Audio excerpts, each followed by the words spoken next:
السلام عليكم، مرحبا بكم في قناتي وقناتكم باسيون كويزين أميمة. إن شاء الله تكونوا بخير في أحسن الأحوال. اليوم نشوفوا مع بعض شوربة شابة بزاف اللي هي معروفة في المطاعم التركية وسي فريمون تري ريش ان كولاجين، اللي هي شوربة الكراين نتاع البقري لي بي دو باف اللي يكونوا مسلوخين ماشي كيما نتاوعنا مشوطين. تبعوا معايا نبداو الوصفة على بركة الله. عندي هنايا رجل وحده، انا ديت وحده برك نتاع البقري اللي كنت غسلتها بالملح والليم كيما تنجموا تفيضوها في الماء وتقلعوا هذاك الماء الاول. انا غسلتها مليح بالماء والليم فوالا. نحطها هنايا في لاكوكوت كيما راهي ديجا كانت كونجلي وخرجتها. غادي ندير لها هنايا 3 فصوص نتاع الثوم، نزيد لها مغرفه نتاع الملح صغيره، ونزيد لها ما طايب ولا ما دافي عادي. انا درت الماء طايب باش تغلي بالخف. درت هنايا القدر نتاع 1 لتر ودمي، لتر ونص نتاع الماء. نحطها فوق النار لو طون اللي تغلي على نار اللي تكون زايده.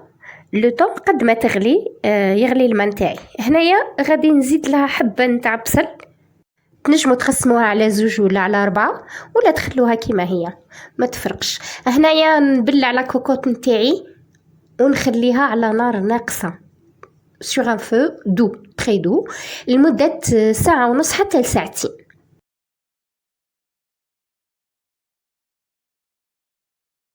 هذه هي كما راكم تشوفوا ديجا العظم نسلخها على هذاك العصب سي بون. هنايا نقلع العظام نتاعي نحطهم دون اون اسيت، نخليهم على جهه يبردوا شويه باش نسلخهم من هذاك العصب نتاعي.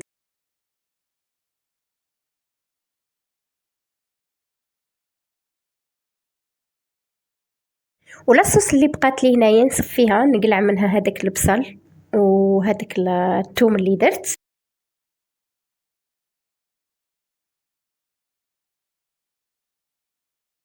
ودو بريفيرونس ندي سداده ونسدد كلش دو بريفيرونس باش يقعد لي لاصوص نتاعي صافيه فوالا. على هذا الشكل نعاود نردها في لاكوكوط نتاعها ونخليها على نار ناقصه لو طون اللي نقلع نسلخ هذاك العصب على العظم.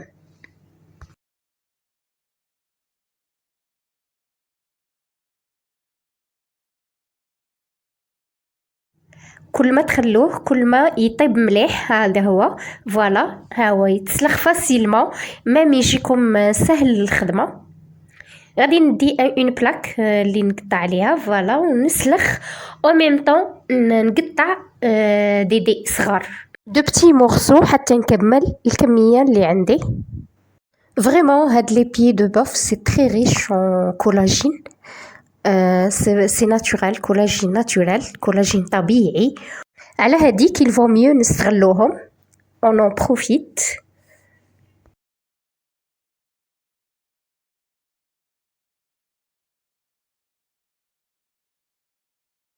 نزيد نكمل مع الطرف الاخر. نتوما الى عندكم كتر تنجموا تستعملوا كتر، تنجموا تدوا كميه اكبر. انا هذا يكفيني.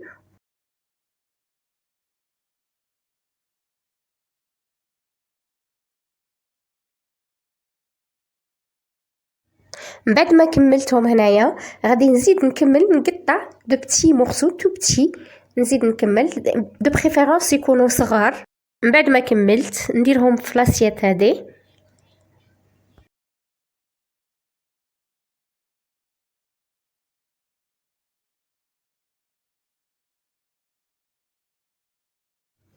ونعاود نردهم في لاصوص اللي خليتها في لاكوكوط.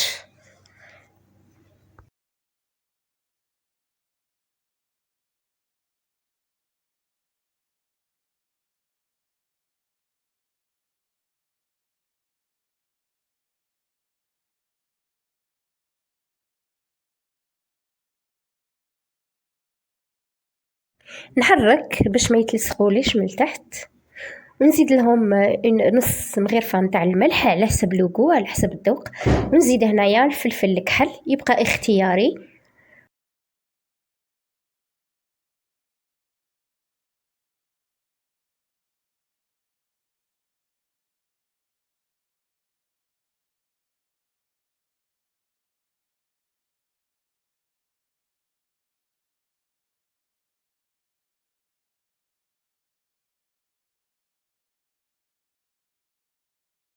نخليهم على نار متوسطة حتى يغلي،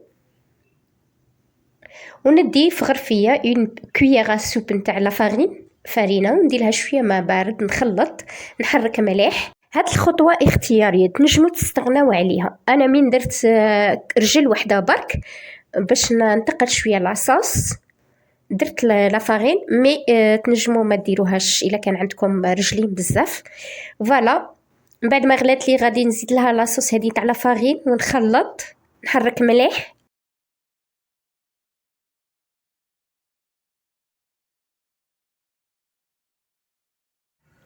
ندير على نار ناقصة ونبلع لا كوكوط نتاعي اون دوزيام فوا لمدة نص ساعة حتى لساعة. هي كل ما تخلوهم يزيدوا يطيبوا كل ما فريمون يجوا بنان بزاف وطريين ويجوا دايبين كيما بزاف قد ما يخرج كاع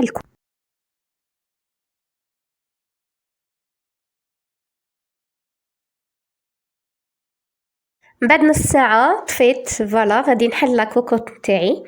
هذه هي الشوربة نتاعنا، جات فريمون خاطرة الله يبارك، تجي شابة بزاف وتجي بنينة وفريمون في فيتامين وصحية. ندي هنايا زوج فصوص ولا 3 نتاع الثوم. هنايا في المطاعم التركية والأتراك يديروا لها هاد الطريقة، ويديروا لها 2 مغارف ولا 3 نتاع خل. تبغوا ديروا الليم عادي، يبقى اختياري. انا نحط هنايا الشوربه نتاعي. هذه هي الوصفه نتاعنا تاع نهار اليوم، فريمون شابه بزاف وبنينه. نتمنى ان شاء الله تعجبكم وتجربوها، وما تنساوش تدعموني بالجام وبالاشتراك وبتفعيل الجرس.